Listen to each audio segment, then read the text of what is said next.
ആകെ എല്ലാവരും അസ്വസ്ഥരായപ്പോൾ അവർക്ക് മനസ്സിലായി, നമ്മൾ പോകുമ്പോഴല്ല ഇത് മരിക്കുന്നത്, ഉള്ളിൽ നിറഞ്ഞിരിക്കുന്നൊരു ശക്തിയുണ്ട്. ആ ശക്തിയുടെ മുന്നിൽ നമ്മളൊക്കെ നിസ്സാരന്മാരാണേ. ആ നിസ്സാരത മനസ്സിലാക്കിക്കൊണ്ട് അവരാ ഭഗവാന്റെ മുന്നിൽ ചെന്ന് നമാമതേ ദേവപദാരവിന്ദം പ്രപന്നതാപോപശമാദപത്രം യന്മൂലകേതോ കേദായതോഞ്ചസോരോ സംസാര ദുഃഖം ബഹിർക്ഷിപന്തി. ഈ സംസാര ദുഃഖത്തിനൊക്കെ കാരണം, എല്ലാറ്റിനും കാരണമായിട്ട് ഭഗവാനെ അവിടുത്തെ പാദം ഉണ്ടെന്ന് മനസ്സിലാക്കാത്തത് കൊണ്ടല്ലേ. അതുകൊണ്ട് ഭഗവാനെ ദാതര്യതസ്മിൻ ഭവയീശ ജീവാം താപത്രയേണാപഹദാന്ന സന്മാം ആത്മൻ ലഭന്തേ ഭവതം ഭഗവൻ സ്തവാംക്രിം ഛായാംസ വിദ്യാമത ആശ്രയേമ. ഭഗവാനെ, ഈ ജീവിതത്തിൽ വരാൻ പോകുന്ന താപത്രയേണ, എല്ലാവർക്കും കടന്നു പോവേണ്ട 3 പ്രശ്നങ്ങളാണ് താപത്രയങ്ങൾ. താപത്രയം എന്ന് പറഞ്ഞാൽ ഏപ്രിൽ മാസത്തിലെ ചൂട് ആണോ? അല്ല. താപത്രയം എന്ന് പറഞ്ഞാൽ ശരീര സംബന്ധമായ പ്രശ്നങ്ങൾ, ശരീരവുമായി ബന്ധപ്പെട്ട വസ്തുക്കളിൽ നിന്നുണ്ടാകുന്ന പ്രശ്നങ്ങൾ, ശരീരവുമായി ബന്ധപ്പെട്ട വ്യക്തികളിൽ നിന്നുണ്ടാകുന്ന പ്രശ്നങ്ങൾ. ഇതിനെ പറയും ആദി ഭൗതികം, ആദി ദൈവികം, ആധ്യാത്മികം. ആദി ആധ്യാത്മികം എന്ന് പറഞ്ഞാൽ അവനവന്റെ ശരീരങ്ങൾ ഉണ്ടാക്കി തരുന്ന പ്രശ്നങ്ങൾ. ആദി ഭൗതികം എന്ന് പറഞ്ഞാൽ നമ്മുടെ വസ്തുക്കൾ ഉണ്ടാക്കുന്ന പ്രശ്നങ്ങൾ. വസ്തു എന്നൊക്കെ പറഞ്ഞാൽ മനസ്സിലാവുമല്ലോ, ഇന്നത്തെ കാലത്ത് ജോലി നഷ്ടപ്പെട്ടാൽ പ്രശ്നമാണ്, സമ്പത്ത് നഷ്ടപ്പെട്ടാൽ പ്രശ്നമാണ്, ബാങ്ക് പൊളിഞ്ഞാൽ പ്രശ്നമാണ്. ആണോ അല്ലയോ? നാളെ എങ്ങാനും പത്രത്തിൽ വരികയാണ്, എന്ത്, നിങ്ങൾ ഡെപ്പോസിറ്റ് ചെയ്തിരിക്കുന്ന ബാങ്കുകളൊക്കെ പ്രശ്നങ്ങളിലാണ് എന്ന് പത്രത്തിൽ വായിച്ചാൽ നിങ്ങൾ ആദ്യം എന്ത് ചെയ്യും? എൻ്റെ നിങ്ങോട്ട് പോരട്ടെ. നിങ്ങൾ അവിടെ പോയി മണിക്കൂർ ക്യൂ നിൽക്കും. ഞാൻ കണ്ടതാണ് പത്രത്തിൽ. ഈ ഏതൊരു ബാങ്കിന്റെ ക്രൈസിസ് വന്നപ്പോണ്ടല്ലോ, ബോംബെയിൽ ആളുകൾ റോട്ടിൽ രാത്രി 12 മണിക്ക് ക്യൂ നിൽക്കുന്നത് ഞാൻ കണ്ടിട്ടുണ്ട്. അപ്പോൾ വസ്തുക്കൾക്ക് നമ്മളെ തളർത്താൻ സാധിക്കും, നമ്മളുമായി ബന്ധപ്പെട്ട വ്യക്തികൾക്ക്. അതിനെ പറയും ആദി ദൈവീക താപങ്ങൾ. ദൈവങ്ങൾ നമ്മളുമായി ബന്ധപ്പെട്ടിരിക്കുന്ന വ്യക്തികൾ. ഈ താപങ്ങളിൽ നിന്നൊക്കെ എങ്ങനെയാണ് വഴി? ഭഗവൻ തവാംഗ്രീ, അവിടുത്തെ പാതാരവിന്ദത്തിലേക്ക് സവിദ്യാമത ആശ്രയേമ. അവിടുത്തെ പാതാരവിന്ദത്തിലേക്ക് മനസ്സ് തിരിക്കാൻ സാധിച്ചാൽ എവിടെയാണ് പ്രശ്നങ്ങളൊക്കെ നമ്മൾ അലട്ടുന്നത്?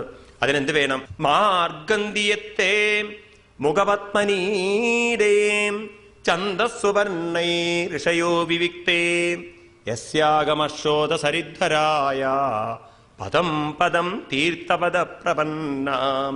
വിവേകികളായിട്ടുള്ള ആളുകൾ മാർഗന്തിയത്തെ ഛന്ദസ്സുവർണൈ ഋഷയോ വിവിക്തൈ, നമ്മുടെ പൂർവികന്മാർ കാണിച്ചു തന്ന പന്ഥാവിലൂടെ, അവർ എഴുതി വച്ചിരിക്കുന്ന പുരാണങ്ങളിലൂടെയും മറ്റും ആരാണോ അവരുടെ മനസ്സിനെ തിരിക്കുന്നത്, അഖം മർഷദോ, അവരുടെ ഉള്ളിലുള്ള അഖം, ദുഃഖങ്ങളുടെ കൂമ്പാരങ്ങളെ, പാപങ്ങളുടെ കൂമ്പാരങ്ങളെ അതെല്ലാം അവർക്ക് ഇല്ലാതെയാക്കിയിട്ട് അതെല്ലാം പരിശുദ്ധീകരിച്ച് പദം പദം തീർത്ഥപദ പ്രപന്ന, ആ പരമമായ പദത്തിലേക്ക്, എല്ലാ ദുഃഖങ്ങൾക്കും പ്രപന്ന ആശ്രയം തരുന്ന പദത്തിലേക്ക് അവരുടെ മനസ്സിനെ നയിക്കാൻ അവർക്ക് സാധിക്കും.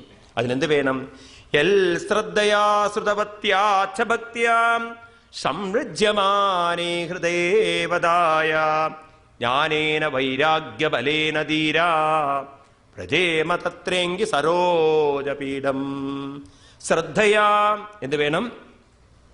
ഇതെല്ലാം മനസ്സിലാക്കാൻ ശ്രദ്ധ വേണം. ശ്രുതവത്യ, ശ്രുതവതി, നല്ലവണ്ണം കേൾക്കണം. ഭക്തിയ സംഋജ്യമാനേ ഹൃദയേവധായ, നല്ലവണ്ണം കാര്യങ്ങൾ ഉൾക്കൊണ്ടുകൊണ്ട് തൻ്റെ വ്യക്തിത്വത്തെക്കുറിച്ച് നല്ലവണ്ണം മനസ്സിലാക്കിക്കൊണ്ട് ശാസ്ത്രത്തിലൂടെ, എത്ര കേട്ടാലും ഒന്നും മനസ്സിലാവുന്നില്ല പലർക്കും. അപ്പോഴും സംശയമാണ്. ഈ മനസ്സ് എന്ന് പറയുന്നത് എന്താണ്? ഇനിയും പുനർജന്മമുണ്ടോ? ഈ മനസ്സിന് എന്തൊക്കെ, എവിടെയാണ് ഈ മനസ്സ് നിൽക്കുന്നത്?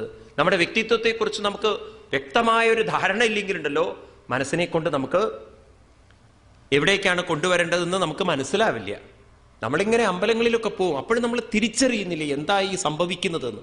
ഉള്ളിൽ നടക്കുന്ന ഈ പരിവർത്തനങ്ങളെ നമ്മൾ അറിയാതെ നമ്മൾ കൊണ്ടു നടന്നാലല്ലോ അത് നമുക്ക് വലിയ പ്രയോജനങ്ങളൊന്നും ചെയ്യില്ല. തൽക്കാലം നിങ്ങൾ അമ്പലത്തിലൊക്കെ പോകുമ്പോൾ നിങ്ങൾക്കൊരു സമാധാനം കിട്ടും.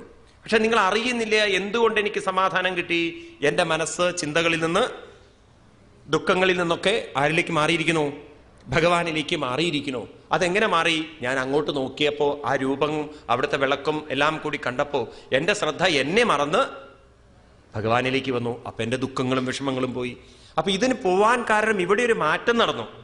നേരത്തെ ഞാൻ ചിന്തിച്ചുറപ്പിച്ചൊരു സാധനത്തെ മനസ്സ് വിട്ട് മറ്റൊന്നിലേക്ക് വന്നതുകൊണ്ടാണ്. അങ്ങനെയാണെങ്കിൽ അത് എനിക്കിവിടെ ചെയ്യാൻ പറ്റില്ലേ? എനിക്കിവിടെ തന്നെ ചെയ്യാൻ സാധിച്ചു കഴിഞ്ഞാൽ എൻ്റെ പ്രശ്നങ്ങളെ എപ്പോൾ വേണമെങ്കിലും എനിക്ക് പരിഹരിക്കാൻ. മനസ്സിലാവുന്നുണ്ടോ ഞാൻ പറയുന്നത്? മനസ്സിലാവുന്നുണ്ടോ? നിങ്ങൾ ശ്രദ്ധിച്ചു നോക്കൂ, നിങ്ങളുടെ ഉള്ളിൽ എന്ത് കോൺസ്റ്റിറ്റ്യൂഷനാണ് നടക്കുന്നത് എന്നുള്ളത്. ഇത് നമുക്ക് സ്വയം കണ്ടെത്തിക്കൊണ്ട് ജീവിതത്തെ പരിവർത്തനം ചെയ്യാൻ സാധിച്ചാൽ, പറയുന്നു ഭഗവാന്റെ ആ കാരുണ്യം നമ്മളിൽ എപ്പോഴും ഉണ്ടായിക്കൊണ്ട് നമുക്ക് മാറ്റം വരുത്താം. യസ്യാനുബന്ധേ സതി ദേഹഗേഹേ മമാഹമിത്യൂഢദുരാഗ്രഹാണം പുംസം സുദൂരം വസുതോ വിപുര്യം ഭജേമദത്തേ ഭഗവൻ പദാബ്ജം. യസ്യാനുബന്ധേ അസതി ദേഹഗേഹേ, ദേഹത്തിലും ഗേഹത്തിലും, ഗേഹം എന്ന് പറഞ്ഞാൽ വീട്ടിലും, അതുപോലെ തന്നെ തൻ്റെ വീട്, കുടുംബം, ഇതിലൊക്കെ ദുരാഗ്രഹാണം മമാഹം, ഇതാണ് എൻ്റെ, ഇതാണ് എൻ്റെ, ഇതാണ് എൻ്റെ, ഇതാണ് എനിക്ക് സുഖം തരുന്നത്, ഇവരൊക്കെയാണ് എൻ്റെ കൂടെ എന്നൊക്കെ അങ്ങനെ ദൃഢമായി ഉറപ്പിച്ച് ഈ സുസ്ഥിരമല്ലാത്തതെല്ലാം സ്ഥിരമാണെന്ന് അങ്ങോട്ട് ഉറപ്പിക്കുന്നവര്. ഭഗവാൻ ഗീതയിൽ വളരെ ലളിതമായി പറയും, അനിത്യമസുഖം ലോകം ഇമം പ്രാപ്യ ഭജസ്വമാം തസ്മാൽ സർവേഷു കാലേഷു മാമനുസ്മരയുധ്യജ. ഇമം, ഈ ലോകമുണ്ടല്ലോ, അനിത്യം, എപ്പോഴും കൂടെ വരാത്തതാണ്. നമ്മുടെ കൂടെ ഈ മനസ്സിന് കൊണ്ടു നടക്കാൻ പറ്റാത്തതാണ്. അതൊക്കെ ഒന്ന് ശാസ്ത്രീയമായി പഠിക്കാൻ സാധിച്ചാൽ കാബിലിയോപാഖ്യാനം വരുമ്പോൾ നിങ്ങൾ കൂടുതൽ മനസ്സിൻ്റെ രസങ്ങൾ മനസ്സിലാക്കും. അപ്പം നമുക്ക് കൂടുതൽ മനസ്സിനെ ഉയർത്താൻ സാധിക്കും. ഏതായാലും ഇത്രയും മനസ്സിലാക്കി വയ്ക്കൂ. ഈ മനസ്സ് എന്തെല്ലാം പിടിച്ചു വെച്ചാലും അതൊന്നും കൂടെ കൊണ്ടുപോവാൻ ആർക്ക് സാധ്യമല്ല? നമ്മുടെ മനസ്സിന് സാധ്യമല്ല. ഒരു ആചാര്യൻ പറഞ്ഞതുപോലെ, നമ്മൾ എന്തെല്ലാം സമ്പാദിച്ചു കൂട്ടിയാലും ധനാനിഗേഹേ പശവശ്ച ഗോഷ്ടേ ഭാര്യാഗൃഹദ്വാരി സ്വജനം ശ്മശാനേ ദേഹസ്ഥിതായാം പരലോകമാർഗേ ധർമാനുഗോ ഗച്ഛതി ജീവയേക. ധനാനിഗേഹേ, പണം എവിടെ തന്നെ ഇരിക്കും? അലമാരയിലിരിക്കും. കൂടെ കൊണ്ടുപോകുമോ? 10, 100, 200 പവനൊക്കെ കൊടുത്തിട്ട് കല്യാണം കഴിച്ചു പോകുന്ന കുട്ടികൾ, ആ കല്യാണ ദിവസം തന്നെ, ഒരിക്കൽ ഗുരുവായൂരിൽ അങ്ങനെ ഒരു സംഭവം ഉണ്ടായി. ഒരു പെൺകുട്ടിയുടെ കല്യാണമൊക്കെ കഴിഞ്ഞു, വളരെ നല്ലൊരു ഫാമിലി, 150, 200 പവനൊക്കെ കൊടുത്തിട്ടാണ് കല്യാണമൊക്കെ. അത്രയുണ്ട് കഴുത്തിൽ തൂക്കാൻ. നെറ്റിപ്പട്ടം കെട്ടിയില്ല എന്ന് മാത്രം, ഏറെക്കുറെ അതുപോലെയായിരുന്നു അത്. അതൊക്കെ കഴിഞ്ഞ് കാറിലൊക്കെ കയറി tata bye bye see you എന്ന് പറഞ്ഞ് കയറിയതാണ്. അധികം പോവേണ്ടി വന്നില്ല. കുന്നംകുളത്ത് വെച്ച് ആക്സിഡന്റ്, ഓൺ ദ സ്പോട്ടിൽ കഴിഞ്ഞു. പാവം ജീവിതം തുടങ്ങാൻ പോലും പ്രകൃതി സമ്മതിച്ചില്ല. കാലം 200 പവൻ കൊടുത്ത് കല്യാണം കഴിച്ച കുട്ടിയുടെ ബോഡി കത്തിക്കുമ്പോൾ 200 പവൻ വെച്ചില്ല അവര്. 200 പവൻ പോയിട്ട് വെക്കോ? അതും കൂടി അഴിച്ചെടുക്കും. ഒരാളും ഇന്നേ വരെ മരിക്കുമ്പം ഒന്നും കൊണ്ടുപോയിട്ടില്ല. ധനാനിഹേ ഗേഹേ പശവശ്ച ഗോഷ്ടേ, പശുക്കളൊക്കെ ഗോശാലയിലിരിക്കും. അന്ന് പശുക്കൾ ഉണ്ടായിരുന്നു, അതുകൊണ്ടാണ് ഗോശാല പറഞ്ഞത്. ഇന്നിപ്പോ പശുക്കളില്ല. ഇന്നിപ്പോ എന്താ പറയുക അതിന്? ഫ്രിഡ്ജശ്ച ഗോഷ്ടേ. സംസ്കൃതത്തിൽ ഫ്രിഡ്ജിന് എന്താ പറയാന്ന് എനിക്കറിയില്ല. എന്ന് വെച്ചാൽ ഫ്രിഡ്ജ്, കമ്പ്യൂട്ടർ, TV, ഇത്തരം സാധനങ്ങളൊക്കെയാണല്ലോ പശുക്കൾക്ക് പകരപ്പം നമുക്ക് വീട്ടിലുള്ളത്. അതൊക്കെ എവിടെ ഇരിക്കും? വീട്ടിൽ ഗോശാലയിലിരിക്കും. കമ്പ്യൂട്ടറിസ്റ്റ ഗോഷ്ടേ. ഇനി ഇത്രയും കാലം കല്യാണം കഴിക്കുന്ന സമയത്ത് കൂടെ അങ്ങോട്ട് കൊണ്ടുവന്നല്ലോ ഭാര്യ. അകത്തേക്ക് വരുമ്പം ഭാര്യ ഉണ്ടായിരുന്നു, പുറത്തേക്ക് കൊണ്ടുപോകുമ്പോഴോ ഭാര്യ ഗൃഹദ്വാരി. ഇതുവരെ വരും, വാതിൽപ്പടി വരെ വരും. അത്രയൊക്കെ ഭാര്യയ്ക്ക് പറഞ്ഞിട്ടുള്ളൂ. എന്നാൽ കുറച്ചുകൂടി മുന്നോട്ട് ആര് വരും? സ്വജനം ശ്മശാനേ. ആര് വരും? മക്കളും എല്ലാവരും, പേരക്കുട്ടികളും ആ സമയമൊക്കെ ആയിട്ടുണ്ടെങ്കിൽ അപ്പൊ അവരൊക്കെ വരും. അവരും നോക്കുന്നത് വാച്ചിൽ അതെപ്പോഴാണ് കത്തിത്തീരുക എന്നുള്ള അത്രയുള്ളൂ. കാരണം അത്രയൊക്കെ വേഗം കഴിഞ്ഞാൽ അവർക്കും പോവണേ. അങ്ങനെ അവിടെ വെച്ച് ആ ശരീരം അങ്ങോട്ട് കത്തുന്നു. എത്രയോ കാശ് ചെലവഴിച്ച സാധനം, എത്രയോ സമയം ചെലവഴിച്ച സാധനം എത്രയോ സാധനങ്ങൾ കൊണ്ട് മിനുക്കിയ സാധനം. ഇതിൻ്റെയൊക്കെ ചെലവ് നോക്കുകയാണെങ്കിലുണ്ടല്ലോ, ആ സാധനം കത്തിക്കുന്ന വിറകിൻ്റെ വിലയും കൂടി നോക്കുകയാണെങ്കിൽ എന്ത് വിലയുണ്ട് ഈ സാധനത്തിന്, അല്ലേ? നമ്മൾ എത്ര സമയമാണ് ഇതിൻ്റെ മുകളിൽ മെനക്കെടുന്നത്. കണ്ണാടിയും ചീർപ്പും ഇല്ലായിരുന്നെങ്കിൽ കുറേ സമയം ലാഭിക്കായിരുന്നു, കുറേ പണവും ലാഭിക്കായിരുന്നു. അതൊക്കെയാണ് ആളുകൾ. ഇങ്ങനെയൊക്കെയാണ് ഓരോ തരത്തിലുള്ള ബ്യൂട്ടി കോൺസെപ്റ്റുകളൊക്കെ തലയിൽ കയറിയിട്ടേ വേണം, ഇതൊക്കെ നമുക്ക് വേണം, വേണ്ടാന്നൊന്നും പറയുന്നില്ല. ഈ രീതിയിൽ നമ്മുടെ ജീവിതം നമ്മൾ കൊണ്ടു നടക്കുമ്പോൾ, ഇത് തന്നെ സത്യം എന്നങ്ങോട്ട് ഉറപ്പിച്ചങ്ങോട്ട് ജീവിതം നയിക്കുമ്പോൾ, ദുരാഗ്രഹാണം, അനാവശ്യമായ ചിന്തകൾ മനസ്സിൽ കയറിക്കൂടും. പുംസാം സുദൂരം വസതോ, അവരുടെ ഉള്ളിലുള്ള ഭഗവാൻ അവരിൽ നിന്ന് വളരെ വിദൂരം, ഭഗവാൻ അവർക്ക് വളരെ വിദൂരമായിരിക്കും. അങ്ങനെയുള്ള ഭഗവാനെ എല്ലാവരുടെ കൂടെയും ഭട്ടതിരിപ്പാട് പറയുന്ന പോലെ ഏവം ദുർലഭ്യ വസ്തും നബി സുലഭതയാ അസ്തലബ്ധേയതന്യൽ. അടുത്തുണ്ടായിട്ടും പലർക്കും ഭഗവാൻ വിദൂരതയിലാവുന്നത്, ഭഗവാനെ വിദൂരമാക്കുന്നത് ശരീരമല്ല, അവരുടെ മനസ്സ് തന്നെയാണ്. അപ്രകാരമുള്ള ഭഗവാനെ ഞങ്ങൾ അവിടുത്തെ പാതാരവിന്ദത്തെ നമസ്കരിക്കുന്നു. പാനേന തേ ദേവകഥാസുധായാം പ്രവൃദ്ധ ഭക്ത്യാ വിശദാശയായേ വൈരാഗ്യസാരം പ്രതിലഭ്യബോധം യദഞ്ജസാന്യൂരകുണ്ടധിഷ്ണ്യം. ആരാണോ ഭഗവാനെ ഈ ഭാഗവതാദികളൊക്കെ കഥാസുധായാപാനേന, ഈ കഥകളൊക്കെ പാനം ചെയ്യുന്നത്, അവരുടെ ഉള്ളിൽ പ്രവൃദ്ധ ഭക്തിയാ, ഭക്തി വർദ്ധിച്ച് വൈരാഗ്യസാരം പ്രതിലഭ്യബോധം, ഭഗവാനാണ് ഉള്ളിൽ കൂടെയുള്ളതെന്ന ബോധം അവരുടെ ഉള്ളിൽ ഉറച്ചുകൊണ്ട് ഈ പ്രപഞ്ചത്തിലുള്ള ഏത് കാര്യങ്ങൾ വന്നാലും, എന്ത് പ്രശ്നങ്ങൾ വന്നാലും അവരുടെ മനസ്സ് അതിനെയൊക്കെ നേരിടാനുള്ള പ്രാപ്തമായി തീർന്ന് അവർക്ക് ഭഗവത് പദത്തെ കൈവരിക്കാൻ സാധിക്കും. അപ്രകാരമുള്ള ഭഗവാനെ നമസ്കരിക്കുന്നു. തഥാ പരേ ചാത്മസമാധിയോഗ ബലേന ജിത്വാ പ്രകൃതിം ബലിഷ്ഠം താമേവ ധീരാ പുരുഷം വിശന്തി തേഷാം ശ്രമസ്യാന്നതു സേവയാത്തേ. തഥാ അപരേ ആത്മസമാധിയോഗ ബലേന ജിത്വാ പ്രകൃതിം ബലിഷ്ഠം. ചില ആളുകളുണ്ടല്ലോ, വീടുപേക്ഷിച്ച് ഗുഹകളിൽ ചെന്നിരുന്ന് വല്ല ആശ്രമങ്ങളിലൊക്കെ ഇരുന്ന് ഏകാന്തതയിലിരുന്ന് അങ്ങനെയൊക്കെ മനസ്സിനെ ബലീയമായിട്ട് ബലാത്കാരേണ അവര് മനസ്സിനെ ശുദ്ധീകരിക്കാൻ ശ്രമിക്കുന്നുണ്ട്. പറയുന്നു അതിൻ്റെ ഒന്നും ആവശ്യമില്ല. വീട്ടിലിരുന്ന് നമ്മുടെ കുടുംബകാര്യങ്ങളൊക്കെ കൊണ്ടു നടന്നിട്ട് തന്നെ ആരെ പരിശുദ്ധീകരിക്കാൻ പറ്റും? മനസ്സിനെ പരിശുദ്ധീകരിക്കാൻ പറ്റും. അതിനെന്ത് വേണം? മനസ്സിനെ പരിശുദ്ധീകരിക്കുക എന്ന് പറഞ്ഞാൽ എന്താ അർത്ഥം? മനസ്സിനെ എപ്പോഴും എന്റർടൈൻ ചെയ്യുക. മനസ്സിനെ എപ്പോഴും എന്റർടൈൻ. മനസ്സിനെ നമ്മൾ വളരെ ശ്രദ്ധിക്കണം, എൻഗേജ് ചെയ്യല്ല. മനസ്സിനെ നമ്മൾ എന്റർടൈൻ ചെയ്യും. ഇത് രണ്ടും വ്യത്യാസമുണ്ട്. എൻഗേജ് ചെയ്യുക എന്ന് പറഞ്ഞാൽ, അതായത് പഠിക്കാൻ ഒരു കുട്ടിയോട് നിങ്ങൾ പറഞ്ഞു കഴിഞ്ഞാൽ, കുട്ടി പഠിക്കടാ, പോയി വായിക്കടാ നിന്റെ പുസ്തകം, വായിക്കടാ എന്ന് പറഞ്ഞാൽ നിങ്ങൾ അതിൻ്റെ മനസ്സ് എൻഗേജ് ചെയ്യണം. എൻഗേജ് ചെയ്യുന്ന മനസ്സുണ്ടല്ലോ, അതിൽ തന്നെ എൻഗേജ്ഡ് ആയിക്കൊള്ളുന്നില്ല. ഒരുപക്ഷെ നമ്മൾ വായിച്ചാലും നമുക്ക് ഇൻട്രസ്റ്റ് ഇല്ലാത്ത കാര്യങ്ങളാണെങ്കിൽ അതൊന്നും നമ്മുടെ മനസ്സിൽ പതിയില്ല. നമ്മൾ വായിക്കുമ്പോഴും മനസ്സ് പോകുന്നത് വേറെ വല്ലയിടത്തും. നേരെ മറിച്ച് മനസ്സ് എന്റർടൈൻ ചെയ്യുകയാണെങ്കിലോ, നിങ്ങൾ ടി വി കാണുന്ന സമയത്ത് മനസ്സിനെ എൻഗേജ് ചെയ്യല്ല ചെയ്യുന്നത്. നിങ്ങൾ ടി വി കാണുന്ന സമയത്ത് മനസ്സ് എന്റർടൈൻമെന്റിലാണ്. അത് എന്റർടൈൻ ചെയ്യണം, അത് ആസ്വദിക്കുകയാണത്. അത് എന്താണ് അവിടുത്തെ കാര്യങ്ങൾ അനുഭവിക്കുകയാണ്, സന്തോഷത്തോടെ അനുഭവിക്കുകയാണ്. അതിനെയാണ് എൻ്റെ എന്റർടൈൻമെന്റ് എന്ന് പറയുക. ഒരാൾ ബാറിൽ ചെല്ലുന്നത് എന്റർടൈൻ ചെയ്യാണ് മനസ്സിനെ, ക്ലബിൽ പോകുന്നത് എന്റർടൈൻ ചെയ്യാണ്, ഡാൻസ് ക്ലബിൽ പോകുന്നത് എന്റർടൈൻ ചെയ്യാണ്.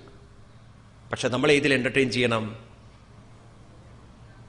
ഭഗവത് വിചാരത്തിൽ മനസ്സിനെ എന്റർടൈൻ ചെയ്യണം. നേരത്തെ പറഞ്ഞല്ലോ, നാമം ജപിക്കുന്നത് അതൊരു എന്റർടൈൻമെന്റായി മാറണം.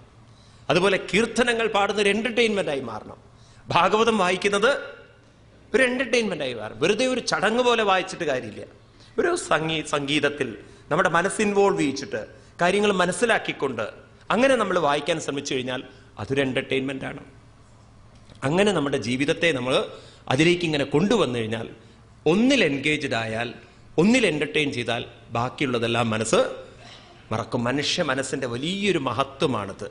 ഒന്നിൽ താല്പര്യം വന്നാൽ ബാക്കിയുള്ളതൊക്കെ വിട്ടു പോകും. അതാണ് മനുഷ്യ മനസ്സിന്റെ പ്രത്യേകതയെങ്കിൽ ഭഗവാന്റെ കഥയിലേക്ക് നമുക്ക് കൊണ്ടുവന്ന് ഇതെല്ലാം മനസ്സിലാക്കിയെടുത്തു കഴിഞ്ഞാൽ ഭഗവാനെ മനസ്സുയരില്ലേ, അതുകൊണ്ട് തതോ വയം തൽ സൽപ്രമുഖായ ദത്തേ ബഹൂവിമാത്മൻ കരവാമകിം തേ ത്വം ന സച്ചക്ഷു പരിദേഹി ശക്തിയാ ദേവക്രിയാർത്ഥേ യദനുഗ്രഹാണം.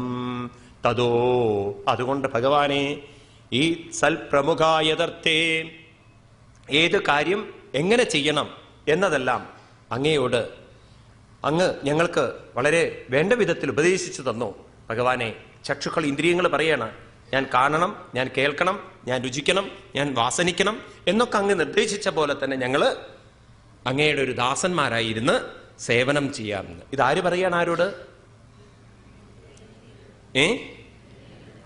ഇത് വിതുരർ മൈത്രേയരോട് പറയുന്നതല്ലേ? ഇത് ഇന്ദ്രിയങ്ങൾ ഭഗവാനോട് പറയുന്നതാണ്. എന്ത് ജോലി അങ്ങ് ഞങ്ങളെ ഏൽപ്പിച്ചുവോ അത് ഞങ്ങൾ ചെയ്തു കൊള്ളാം, സന്തോഷത്തോടുകൂടി ചെയ്തു കൊള്ളാം. അപ്പൊ കണ്ണിന്റെ ജോലി എന്ന് പറയുന്നത് കാണലാണ്, ചെവിയുടെ ജോലി പറയുന്നത് കേൾക്കലാണ്. പക്ഷേ കാണലും കേൾക്കലും ശ്വാസം പോലെ നടക്കുന്നുണ്ട്. എന്താ ശ്വാസത്തിന്റെ പ്രത്യേകത? അത് അകത്തേക്ക് വരുന്നു, അകത്തുനിന്ന് പുറത്തേക്ക് പോകുന്നു, ഒട്ടി നിൽക്കുന്നില്ല. ഉണ്ടോ? ഇതുപോലെ കണ്ണ് കാഴ്ചകളായിട്ട് വന്നു പോകുന്നുണ്ട്, ഒട്ടി നിൽക്കുന്നില്ല. ഉണ്ടോ? എന്റെ കണ്ണ് ഒരു രൂപത്തിൽ മാത്രം ഒട്ടിയിരുന്നു എങ്കിൽ പിന്നെ മറ്റൊരു രൂപത്തിലേക്ക് പോവാൻ സാധ്യമല്ല. രാവണനെ കുറിച്ചൊരു ജോക്ക് പറയും, നമ്മളെക്കാളും ഭേദം രാവണനാണത്രേ. അതെന്താണ്? രാവണനെ കുറിച്ചുള്ളൊരു തമാശയാണ്. അയാൾക്ക് 10 തലയിൽ 20 കണ്ണുണ്ടായിട്ട് ഒരു പെണ്ണിലേ കണ്ണു വെച്ചുള്ളൂ എന്ന്. ഇനി ഞാൻ പറയണ്ടല്ലോ, അയാളുടെ 20 കണ്ണും ഒരു പെണ്ണിലേ പോയിട്ടുള്ളൂ, ഒരു സീതയിലേ പോയിട്ടുള്ളൂ. 2 കണ്ണുള്ള നിങ്ങളുടെ കാര്യമൊന്ന് ക്വസ്റ്റ്യൻ മാർക്ക്. അപ്പൊ ഭേദം ആരാണ്? രാവണൻ തന്നെയാണ്. ഇതാണ് ലോകം എന്ന് പറയുന്നത്. അപ്പോ നമ്മുടെ കണ്ണ് ഒരു കാഴ്ചയിൽ ഒട്ടി നിൽക്കുന്നില്ല. ഉണ്ടോ? ചെവി ഒരു ശബ്ദത്തിൽ ഒട്ടി നിൽക്കുന്നില്ല. ഉണ്ടോ? നാവ് ഒരു രുചിയിൽ ഒട്ടി നിൽക്കുന്നില്ല. പക്ഷേ ഇതിൻ്റെ എല്ലാം സ്മരണയിൽ ഒട്ടി നിൽക്കാൻ ആർക്ക് സാധിക്കും? ഇന്ദ്രിയങ്ങൾക്ക് സാധ്യമല്ലാത്ത കാര്യം മനസ്സിന് സാധിക്കും. അവിടെയാണ് നമ്മൾ മനസ്സിനെയും എന്ത് ചെയ്യേണ്ടത്? ആ സ്മരണകളിൽ നിന്നൊക്കെ മുക്തമാക്കിയിട്ട് മനസ്സിനെയും ഒഴുകാൻ നമ്മൾ പരിശീലിപ്പിച്ചു കഴിഞ്ഞാൽ ഒന്നിലും ആരൊട്ടി നിൽക്കില്ല? മനസ്സും ഒട്ടി നിൽക്കില്ല. നല്ലതിൻ്റെ കൂടെ മനസ്സ് പോയിക്കൊണ്ടേയിരിക്കും. അതിനാണ് നമ്മൾ കുട്ടിക്കാലത്തെ ഒക്കെ നമ്മളെ പരിശീലിപ്പിക്കേണ്ടിയിരുന്നത്. നോക്കൂ, നിങ്ങൾ ഈ വീടുകളിലൊക്കെ ഉണ്ടല്ലോ, നമ്മൾ അങ്ങനെയുള്ള ഒരു പരിശീലനങ്ങളൊന്നുമില്ല. ഒരു ജീവിതം അങ്ങനെ വേണ്ടിയിരുന്നു. കുറച്ചു നേരം നാമം ജപിക്കുക, അതെല്ലാവരും ഒന്നിച്ചിരുന്ന് നാമം ജപിക്കുക, അതൊരു സന്തോഷത്തോട് ഉത്സവമായിട്ട് നാമം ജപിക്കുക. അപ്പൊ തീർച്ചയായിട്ടും അതൊരു എന്റർടൈൻമെന്റായി മാറും. സന്തോഷത്തോടു കൂടിയിട്ട് നാമസങ്കീർത്തനം ഉണ്ടാവുക. ക്ഷേത്രങ്ങളൊക്കെ ശരിക്കും അങ്ങനെയാണ് വരേണ്ടത്. കുറച്ചു നേരം എല്ലാവരും കൂടെ